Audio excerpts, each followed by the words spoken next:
Definitely had feast or famine with the storms today, but now it is a much calmer night across the coastal empire and lowcountry at Savannah Hilton Head International Airport. Right now 78 degrees and a pretty calm view on River Street as well. Winds are backing off and you will get that dew point increase a little bit overnight too, and it will be a muggy start for you on your Sunday morning. Viper radar is tracking most of the area is essentially dry. We did have a few more intense cells develop across Long County and try to make their way further into the coastal empire, but over Fort Stewart, this activity did fall apart. We did get a couple severe thunderstorm warnings in the last few hours, and activity has now gotten out of Beaufort County, and we are dry for the time being. Still going to carry a 20% rain chance for portions of the overnight tonight. Warm and very humid. 75 out the door is much warmer than average for this time of year. Should still have upper 60s, but very warm and humid flow continues. Winds out of the west to southwest continue, and those will pick up in a big way tomorrow outside of any activity in terms of thunderstorms. 10 to 15 mile per hour winds. And by the way, those thunderstorms come in. Some of those could be severe. We do have a weather aware day in place again tomorrow for the potential for severe thunderstorms capable of damaging wind gusts and even some small hail and flooding rain risks as well.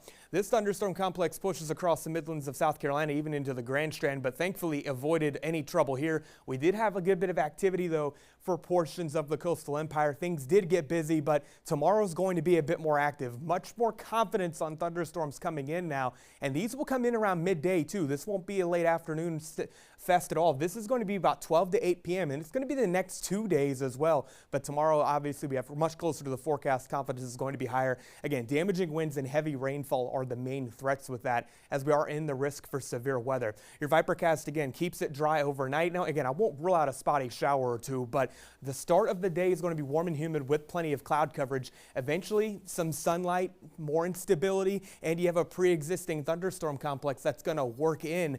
This will be moving when it comes in here. This moves east about 40 to 50 miles per hour. Wind gusts on the leading edge, again, could reach that severe criteria of 58 miles per hour or higher, and some of these Boeing segments could contain some very gusty winds. Not to mention the heavy rain is going to eventually make its way through the area, and once some of this activity hits the sea breeze, you could start to see more activity firing up on the back end. So we'll have a persistent rain after the initial push of stronger to even potentially severe thunderstorms. We go into Monday, by the way, this activity continues. This pattern is really going to be locked in. Again, afternoon heating and the sea breeze will help it out.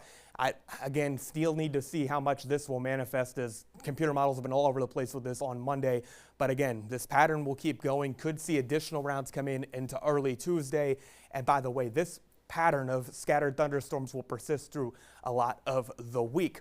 On the water, it will be a bit blustery, 10 to 15 knot winds, 2 to 3 foot seas, looking like no advisories out there just yet. And keep an eye to the sky with thunderstorms moving in by the afternoon. And your extended forecast, unfortunately, does keep the storms in play the next several days through pretty much the entire week. Saturday should say 40% there, by the way, so I do apologize for the error. Other than that, weather aware of the next 2 days due to the fact that these thunderstorms will pack a little bit of a punch in terms of heavy rain and damaging winds. Kaylee? Heavy on the